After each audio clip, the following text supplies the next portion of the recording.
Good morning. Today I'm going to be showing you my new Z lens. It's a 28-400 by Nikon. I'm going to be putting it on my Z5, and it's my first Z lens. I think it's going to be really pretty fantastic. At least that's what the reviews are telling me. The one lens to rule it all, and it should be a lot of fun. We've come to Sunset Bay here on the Oregon coast, be able to really stretch it out and see what it can do. So without much going on, as you can see here, it is, whoa, no!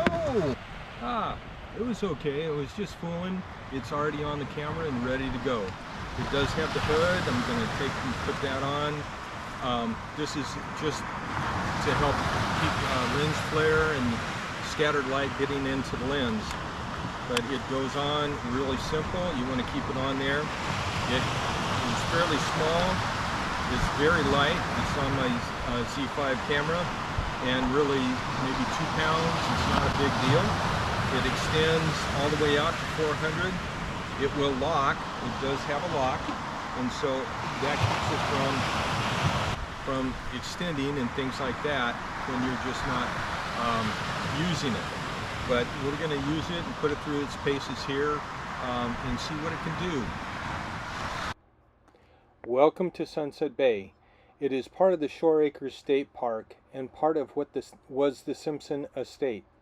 I think this is a good place to put this lens to test. There are boats, rocks, birds, and other things at distance. This allows me to use the lens and move from very wide angle to very tight extreme telephoto length, fully from 28mm to 400mm. By doing this on this same image, we will be able to compare color, clarity, and sharpness. Will this lens retain the same moving through its focal range? I have attached the lens to my Nikon Z5 camera. I am shooting handheld so we can see how well Nikon's 5-stop VR works at 400. Up to this point, I have always used a tripod when shooting above 200mm. Finishing out the specs, it weighs in at less than 26 ounces as a full-frame FX mount, field of view of 75 degrees at 28mm, and 6 degrees 10 minutes of angle at 400. Minimum focus distance is less than a foot at 28 and less than 4 feet at 400. These photos have been minimally and routinely processed. Admittedly, we probably should have gone straight out of camera, SOOC, but needed to convert to JPEG from RAW. We always shoot RAW.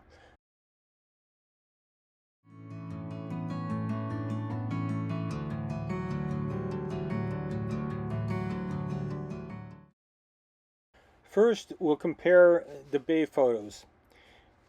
With these two photos, we see the difference of the extreme ranges of this lens. The top photo is looking out across the bay. At f4, it is sharp across the image and side to side. There is no vignetting. I don't see any distortion, and there is good texture in the waves and water. The browns in the sea cliffs and the greens in the trees and shrubs are reflected in the smoother water where it is sheltered from the wind. There is still good definition in the distant clouds and sky. Color is good without a polarizer or any other filter. I forgot to get a UV filter when I ordered the lens, so all you see is the Z glass. I generally use a UV filter to protect the front lens element. In the bottom photo, the lens is extended to the 400mm, approximately the same focus point. The lens has automatically shifted the f-stop to f8. That is the outer reef with the gulls and cormorants. Looking closely, you can see the gull flying to the left edge of the rock and the cormorant in the water. You can see the gulls and cormorants festooning the rocks. Their color and shape are sharp and definitive. There is detail in the cloud banks off the coast with a reasonably sharp edge on the top of the lower clouds. The color is amazing and true. The detail and outline in the rock is sharp. The 5-stop VR is flawless, keeping the image tack sharp, handheld. Looking at the corners of the image, again, there is no vignetting or distortion at the edges.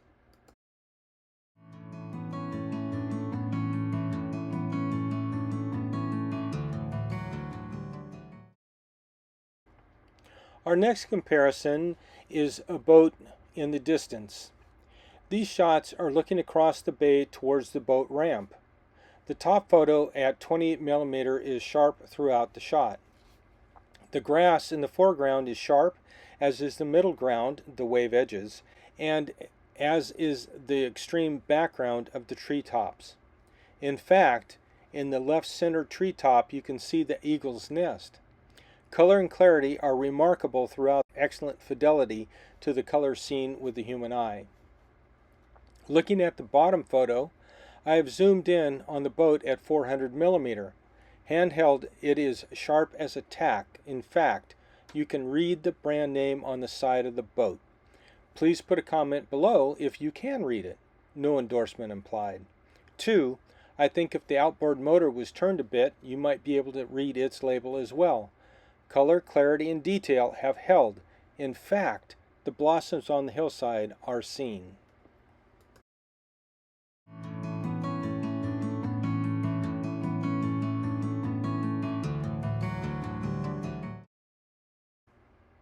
Our last comparison is with some wildlife. I wanted to capture wildlife. The most common here is the California gull. In the top 28mm photo, the birds are just dots clearly seen. Individual footprints in the sand are identified. The geologic strata are clearly visible on the hillside, as is the individual branches on the trees. While a polarizer would have helped make the sky a little more dramatic, there is still good definition in the clouds. The lower 400mm photo is zoomed in on the birds. Again, we can see detail including eyes and feather variation delineated, including the stick legs on the bird to the far left. Individual water drops can be seen with the gulls that are splashing. 2. There is definition in the exposed seagrasses. In conclusion, this lens is an amazing complement to my Z5 camera. I shot and still have a Nikon D750 in my kit with several lenses. I love that camera, and it has over 10,000 shutter actuations. It has had a couple of hiccups, and there are no firmware updates. 2. Nikon has discontinued production of the D750. I knew it was time to look for another camera. I could jump to the D850, but I didn't want to enhance video. So kicking and screaming, I looked at the mirrorless Nikon line and decided, if necessary, then fine, I would get a Z5. It is a full frame, so with the Nikon adapter I can use all my legacy glass. Slowly, I have become converted to the mirrorless system and see how it has improved my photography skill. Overall, I am happy with my Z5, but eventually I saw that Nikon was increasing its line of Z glass, and I thought, okay, maybe I could try a native Z lens on my Z camera. Would it make a difference in my photography? A resounding and emphatic yes! And this Z28-400mm lens is amazing, and I am thrilled to have it in my kit. It will live on my Z5 and be my daily shooter. My D750 is semi-retired and is now in a backup position. I have made the transition to the mirrorless world with this lens and will almost never, look back.